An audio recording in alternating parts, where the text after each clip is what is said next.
Hey fellow rock tumblers, check it out. I've had a lot of experience with these different vibratory tumblers, so I thought it was time to make a fresh video comparing these. Just showing you some of the things I've learned over the years.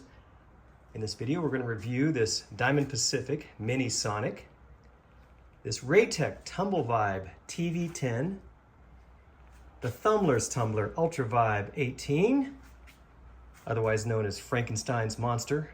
I'll go into those details here in just a bit. And finally, the Raytech Adjust-A-Vibe 18. Let's begin this video with the Diamond Pacific Mini Sonic. This was the first vibratory tumbler that I ever got. Made in America, variable speed, well made, I think, has no moving parts. So what are some of the issues? I'll be honest with you, I never really had much luck with this system. It's a good design, okay? You have this hopper, which is a little tricky to get out. You have to sort of pop it out like that because, as you can see, there's this little nipple right here that fits into this opening right down here. So to get it in, you sort of hook that and push it down like so. Then you take this rubber strap and lock it in. That holds this hopper nice and tightly onto this little base, which is what's vibrating. The lid works fine. It stays on nicely. It's very thick. Notice the thickness of the hopper. That is one thing I love about this. This is very solid. This will last a lifetime for sure.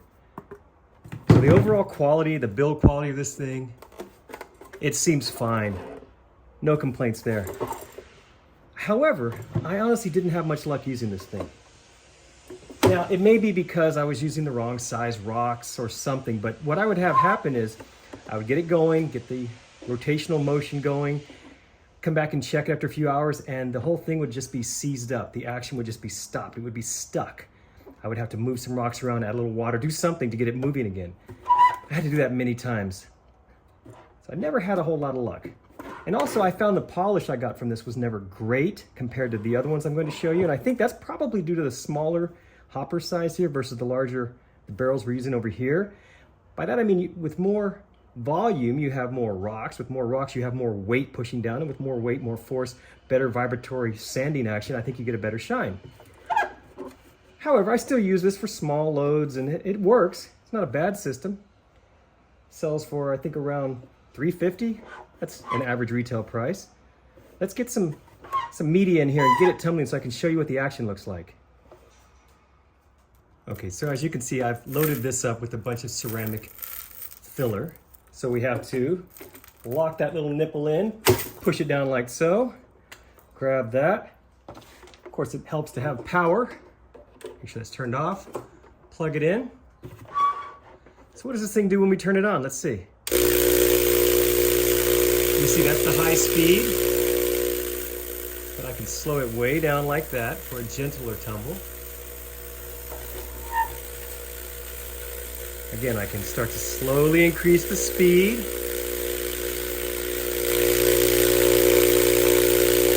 Or slow it back down. Now, you might ask yourself, how loud is this thing? What if I have it running in the apartment? Let's find out. Here's a sound pressure level meter. You can see when I speak, it goes up into the mid-70s, but when I stop talking, let's turn up the speed now.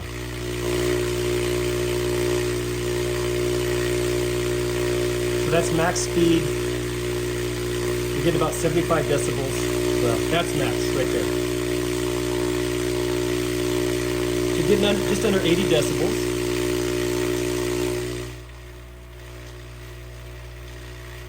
Down to about 65 or so. It's very quiet right there. You could easily have this in your bedroom while you sleep at this level. Although at that energy, I don't know how much polishing you're going to get.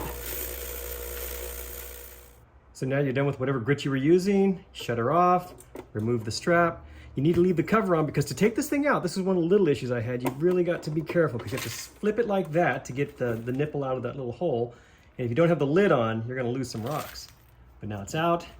You can, of course, dump out your load, clean off your rocks, put them back in, add the next grit, lock it back in place, and you're good to go again.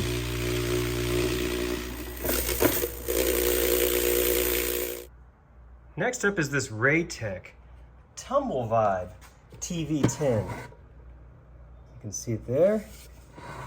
This one gets good results most of the time, I must say. I've used it quite a bit. It's fairly well built, but there's a lot of plastic on it. So if you look down in here, you can see the fan, you see the little motor, but this housing is all plastic. It's all plastic. Hasn't been a problem,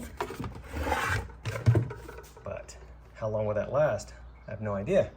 You see it does have its own on-off switch. That's important because the next two don't. The barrel, let's get this top off here. I had to do a little modification to this thing. Well, I did a couple of modifications. Number one, I chopped this off quite a bit because when you get these new, that's about another 2 inches up, which is ridiculous. You've got to spin that nut down forever. So I just lopped that off. It does rust, so you have to keep that clean. As you can see, there's a hole there that I had to plug. That's because these are designed for being able to rinse and drain. So that got plugged up, put some epoxy over it. It seems to be holding fine. So the bulb quality is pretty good on this one. You know, I told you I had to plug the hole, but the thickness is good. As you can see, there's my patch job on the outside.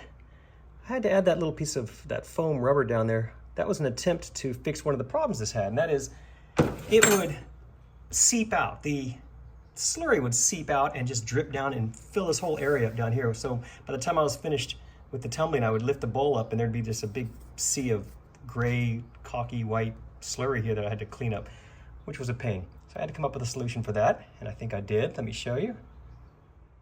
Now when I put the barrel on, the first thing I stick on is this little tight rubber washer right here. This is just the right size where it barely fits over the threads. Put that on first.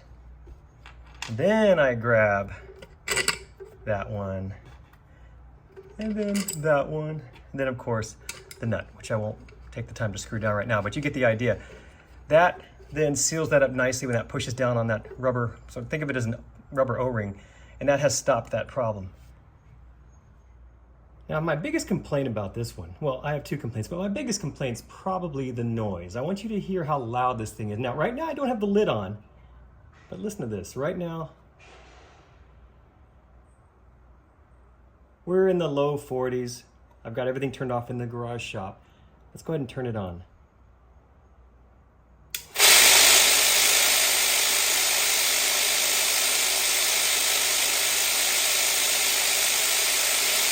As you can see, that's very loud. I don't know if you heard me, but what I said is, as you can see, that's very loud. I'll put the cover on. Let's see if it's any quieter. Simple design cover. It wants a flat and a lock, and then the wing nut. So let's put that on. It is nice that it's transparent. You can see what's going on inside, at least for a short time. Eventually it gets all coated with the slurry and you can't see anything. Now, with the cover on, is it any better? Let's find out.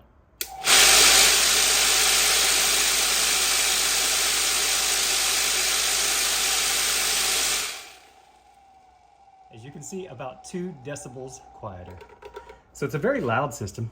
That's problem number one. Problem number two is, and this has happened to me several times, which, to be honest with you, is more of a problem that with the user than with the machine, because it's something I should keep a closer eye on. But what happens is, if you let this thing go for too long without checking it, it dries up. I noticed that it runs hotter. I can feel it's warmer down here, and that may contribute to this problem, but it gets dry and cakey, and the slurry will get just baked into the stones. So you've really got to keep an eye on this one at least once a day. Come in and spray it with water. It's not true with some of the other ones I'll show you, but this one for sure, you have to keep an eye on it. You have to make sure it stays wet enough where it doesn't get all caked up and solidified. So these only retail for around $300, a little bit cheaper than the Mini Sonic. And it does give me some great results. I think I've had some of my nicest polished stones out of this. So it's not a variable speed as you saw, it's just that one speed, that one amount of action, which is pretty strong. And I think that strong vibratory action leads to this thing creating such nice polishes. So it does have that going for it. But it's loud, it can be messy, and it can also dry up the slurry on you. Next up is the Thumler's Tumbler Ultra Vibe 18. Now, any of those of you watching who have this one at home will notice right away this one looks different. you're saying to yourself, mine doesn't look like that with weird copper tape on it. What's going on? Well, let me tell you. This was my go-to vibratory tumbler after the Mini Sonic. Now, the Mini Sonic was my first. I needed more capacity and I didn't like the fact that the Mini Sonic would get locked up, so I went with this one. I liked it right out of the box. It was giving me great results. I used it for many months. But after many months, one day I came home to check on it and it was stopped. The motor was hot as a firecracker. I was like, uh-oh, what just happened? So I started to break the thing down to figure it out, and guess what? There was a problem with the motor. So here's the original motor. Now, I've done a lot to this, so please bear with me. It doesn't look anything like it should. But what had happened was, here's your armature shaft right here. This is what spins, and on one end, in fact, on this end, you have the offset weight. On the other end, there's a fan that should be running. Oh, actually, they're both on this side now that I think about it. But anyway, what had happened was there's a bearing that this shaft rides on, and that bearing sits within this housing, this little, whatever. It's not aluminum. It's some sort of pot metal housing. And this is just a cheap metal, very cheap metal right here. And over time, that bearing got loose. So in other words, I could shift this back and forth slightly.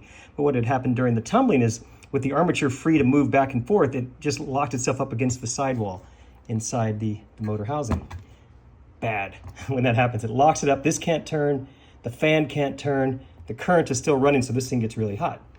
My first solution was to add these 3 little centering screws, which allowed me to then position that bearing right in the center of the housing of the motor so it would spin. And that would work for a few days, and it would seize up again. And it was all because this is just not a very solid design. This is very cheap metal right here, very thin. It's hard to lock a screw in. I even tried drilling out and adding stronger bolts to hold this thing to the bottom of the frame. I did all kinds of things. It just wouldn't work but a couple of days each time, and it got very frustrating. So I ended up, at that point, well, I contacted Thumblers. I emailed them and I asked them about getting a replacement motor. Never heard back. So I gave up with trying to go through them. I ended up buying the Raytech Adjustavibe 18, which we'll go into here in just a minute. And this thing just got put to the side and just left really to collect dust. Now, although it was just set aside, I did really like the bowl design on this. This is a very good design. As you can see, the walls are very thick. It's nice and smooth. It did not require any modifying to plug a hole. So, very happy with this design. Here you can kind of see some of my gumming up of the works here, but we'll go over that again here in just a second. I needed something of that size, and Adjustavibe by Raytech was available. I was able to buy one of these. There were none of these in stock. There were no UV10s either. So Thumblers was just having some serious production issues at that time. That was during COVID. Raytech had some available, so I tried this one, the Adjustavibe 18. Now, as you can see, this bowl looks unused, and there's a reason for that. When I got this, I decided to use this bowl because this is such a better design. The Thumblers bowl is much thicker. It's got a great shape, which gives it wonderful action. I've never tried this one. It probably has good action. We'll go over that here in just a bit.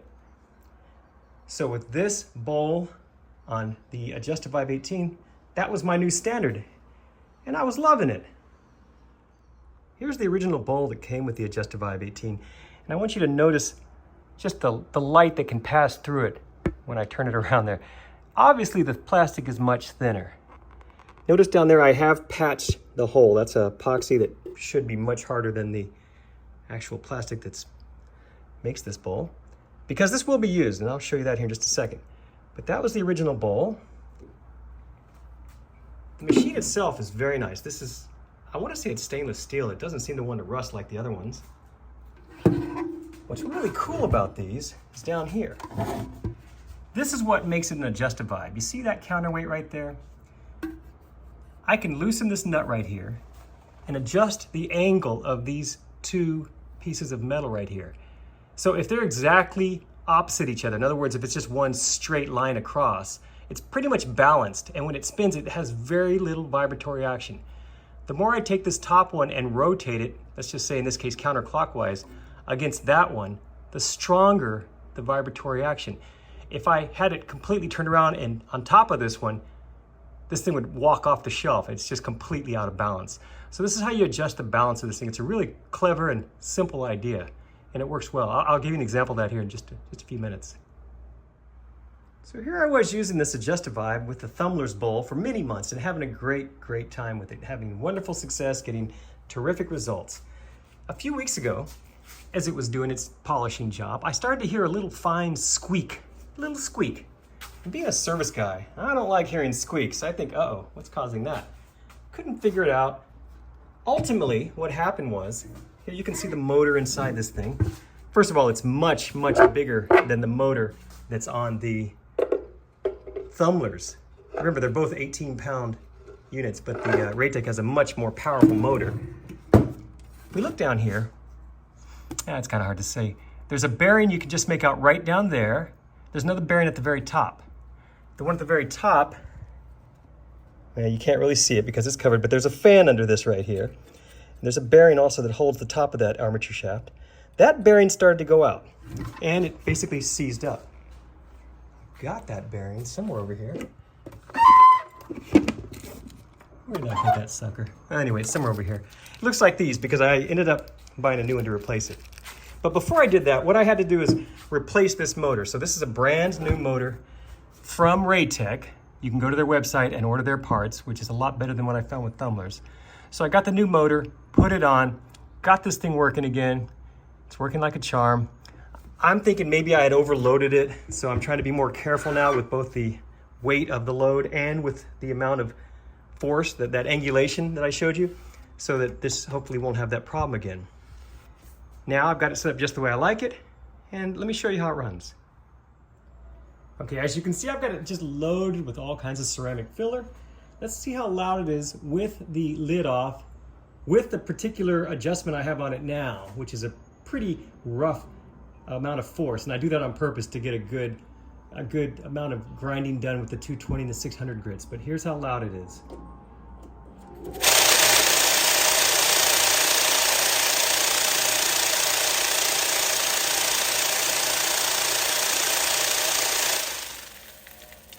Okay, so without the lid, you can see it's pretty loud. Let's throw the lid on, see what difference that makes. Like the other systems, I always cut down that silly long shaft right there to make it more usable. Okay, lid is on. What difference will that make? Remember, it was around 96. Yeah,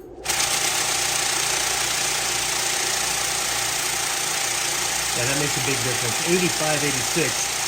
It's noisy, but it's very doable. If you had this in your garage or a spare bedroom, it wouldn't be so bad. But we can make it even quieter if we want to take away some of that action. Let me show you. Now, normally to do that, I would take this off, but it's all sealed down right now, so I think we can do this safely. If I just turn it over like this,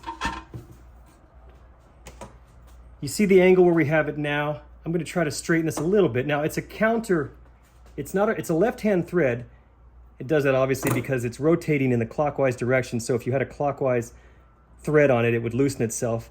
So it does counterclockwise. So to tighten it, you do counterclockwise. To loosen it, you go clockwise. Which I know is a little counterintuitive, but it works. We get a good grip here. If I can. There we go. There, like that. Now I'm going to get it a little bit straighter, something like, maybe like that. So now counterclockwise to tighten it. Okay, so now I see it's hardly angled at all. It's not quite straight, but it's not too angled either. Let's see what difference that makes. First of all, in the noise that it makes with the lid on. Let's check that first. Here we go. See, that's like 74 decibels. That's hardly any noise at all right there. That's very quiet. You could have this running in the house. And let me show you the action now.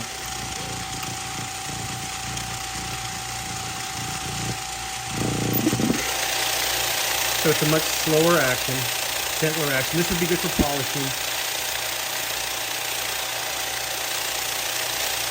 Nice and quiet. Hopefully with that new motor on there and without loading it down too much, this will last forever like this, because I do like this adjustified using this bowl. I should also point out that these do retail for, I want to say, around $650 from Raytech. You can probably find them cheaper, and they do come with that different bowl.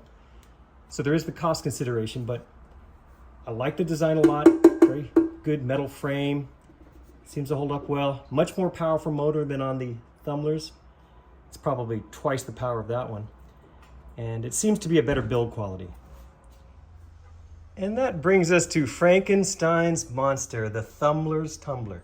So I told you how my motor died on this thing. Well, when I got my new motor for the Raytech Adjusted 518, I decided to take the old one and try to fix it.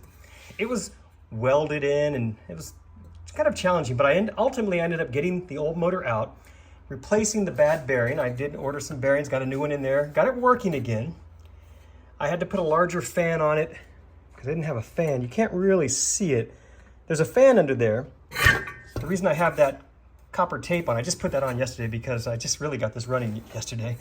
That helps direct the airflow from the fan over this thing because it does run rather warm. But with this now set up, with that amount of angulation to it, I'm going to make this just strictly for polishing. So I'm going to use this barrel, which I have now plugged up. I'm going to use this barrel. Let's see if we can get this on here. There we go, like that. Set this thing up just as a polisher. So this will only have in it the 14,000 grit aluminum oxide, and it'll just run gently, just for polishing. This will be for the other 3 stages I use, the 220, the 600, and the 1500 silicon carbide. So that's my plan going forward. Now these are good machines. I wish that motor had lasted longer. They retail for around, let me see, I wrote that down, around $500. You can get them cheaper, depends on where you buy them. They had the UV10, which I wanted, but they were never in stock. I'm not sure what the stock like is now. Maybe they're back in production, I don't know. But overall, a good machine. Well, let's see how quiet this one's going to run with the lid off.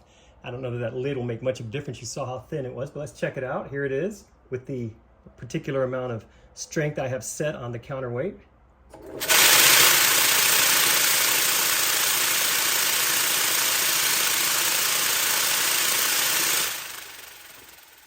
As you can see, that was really loud. I may have to turn that action down even a little bit more, but let's put the lid on and see if that makes much of a difference. One thing I really like is it came with this big knurled knob up here. It's a good feature. All right, will it be any quieter? Let's find out. This is with the lid on.